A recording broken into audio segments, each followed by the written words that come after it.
सिंध समूरी सोन और सिंध सजी सुरहान,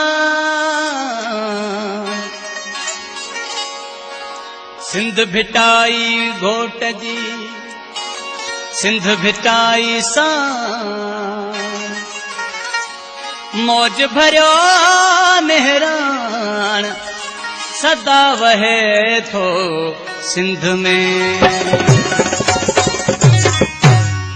हिन भूअ जे सुहिणनि भीडनि तां मां घोर वञा, हिन भूअ जे सुहिणनि भीडनि तां मां घोर वञा, हिन भूअ जे सुहिणनि भीडनि तां मां घोर वञा। गुलशन त छॾो पर गुलशन त छॾो पर रखबन तां मां घोर वञा, हिन भूअ जे सुहिणनि भीडनि तां मां घोर वञा, हिन भूअ जे सुहिणनि भीडनि तां मां घोर वञा। गुलशन त छॾो पर गुलशन त छॾो पर रखबन तां मां घोर वञा, हिन भूअ जे सुहिणनि भीडनि तां मां घोर वञा, हिन भूअ जे सुहिणनि भीडनि तां मां घोर वञा।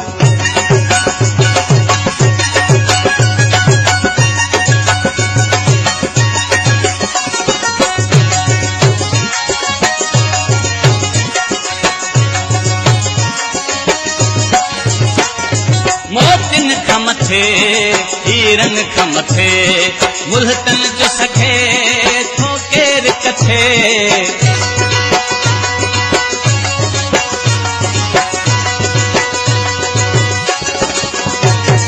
मोतिन खां मथे हीरन खां मथे मुल्हतन जो सखे थो केर कथे।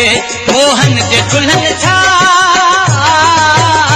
मोहन जे दुल्हन छा फिक्रन तां मां घोर वञा, हिन भूअ जे सुहिणनि भीडनि तां मां घोर वञा, हिन भूअ जे सुहिणनि भीडनि तां मां घोर वञा। गुलशन त छॾो पर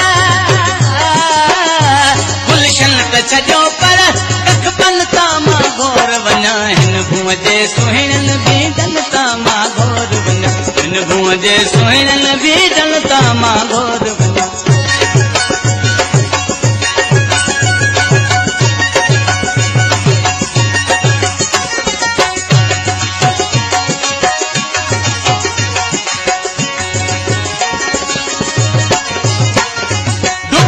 तुंहिंजो अमृत ओते विख विख तुंहिंजी जीवत पोखे।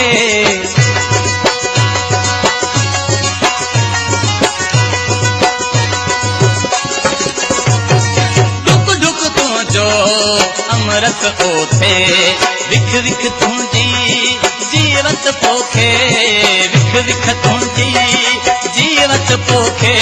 ओ सिंधु तुंहिंजे